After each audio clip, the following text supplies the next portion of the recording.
What's going on, everyone? I hope everyone's had a really good day today. This is Arcel with the Bully Express. Today's video is going to be a little bit different.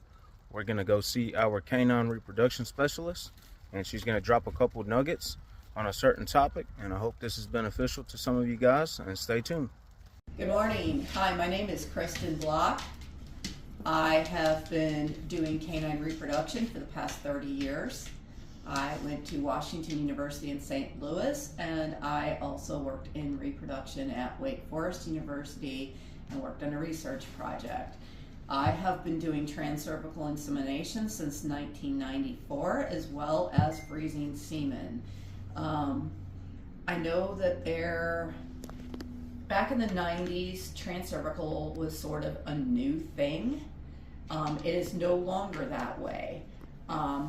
Transcervical insemination actually takes a more skilled practitioner than it does to do surgical. The only reason that anyone needs to do a surgical implant is in the case of a female that probably has uterine cytology, and you could probably tell that with an ultrasound. No longer is surgical implant taught in universities. All the new vets coming out of school and working in reproduction now only do transcervical insemination. The difference between surgical and transcervical is with transcervical, we are able to see the health of the cervix as well as the entire vaginal vault. Obviously, we see that we get into the uterus with the camera. We can see when the catheter goes in. We can see that the semen is actually going in. And with a surgical, you cannot see the health of the cervix. You can see if there's any kind of uterine cyst. In the case of people breeding younger dogs, there should be really no reason to do this. Surgical and transcervical actually put the semen in the same place at almost the same time. So it has been determined by the Society of Theriogenology, which is the specialty field for reproduction, that transcervical insemination is actually more successful than surgical implant. There's a lot of reasons why. Number one, we're not using anesthesia. The bitch is standing up, she's comfortable, we just go in with the endoscope, bing bang boom, she's bred. Whereas otherwise she's having to go through an abdominal surgery, the risk of anesthesia, and especially when you're using chilled or fresh. The way I choose to look at it is when you're breeding with fresh or chilled semen, it's like taking a tennis ball and throwing it at a barn door. You're gonna hit it, okay? With frozen semen, you have a much, much, much smaller window, so it's like threading the eye of a needle. So that is also where good timing comes in, and culturing. So I'm a big advocate of culturing your female as close to the day that she comes in as possible, because the biggest reason for misses is indeed because of resistant bacteria. The number one culprit being E. coli. If you've ever seen, say, a female that looks pregnant, and then all of a sudden you're like, oh, I don't know what happened, you know, Bessie shrunk, that's always E. coli. Same thing when you see the males with like a lack of libido, or they've got a ton of cells but they're not moving really good. That usually tends up being resistant E. coli. Also other things, there's staph, there's strep, there's pseudomonas, there's mycoplasma, there's a plethora of different bacterium that can cause a female to actually resorb her litter. So most litters are in fact not misses, they're resorptions, and 90% of the time it's because of the female. With frozen semen, we are dealing with a known entity.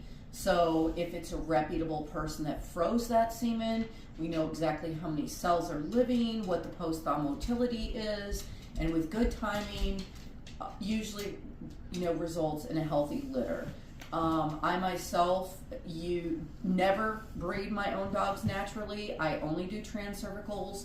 In fact, I have a female due on Friday that is absolutely enormous with breeding with 1 vial of frozen semen. So there is absolutely nothing to be afraid of with frozen semen. It's a great way to preserve a dog and not have to feed it. You put it into the refrigerator, meaning a liquid nitrogen doer is what we call a liquid nitrogen refrigerator, does not require electricity, and the semen is good for probably long after you and I are on this earth. But again, there is no reason to be doing surgical implants. It should be very, very rare instances that you would do a surgical implant. I've done thousands and thousands of transcervical inseminations successfully.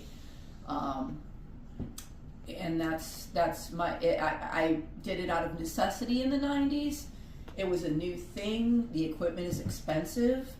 I do not recommend going to anyone that is using a quote unquote TCI gun with the little lights on the end that you can see, like LED lights. Real TCI equipment should be in pieces. There should be a box with the video camera, a box that is a xenon light source, cords, all the parts and pieces come apart. If you see a little box on the end of a camera, that is definitely not that is a cheap piece of junk, to be very honest with you. Everybody should be using good timing, meaning using a reference lab or an RIA lab. I'm not a big believer in in-house progesterone testing, especially with frozen semen. I would never ever use it. The little in-house machines are like okay to determine if your bitch is in season, but that's honestly as far as I would go with that. If any of you have any questions for me, I am Block Sport Hounds Canine Reproduction Services on Facebook. We are www.blocksporthounds.com, and my name again is Kristen Block. I have a Master of Science, and you can reach me at 980-721-2668. Thanks everybody, it was nice meeting you.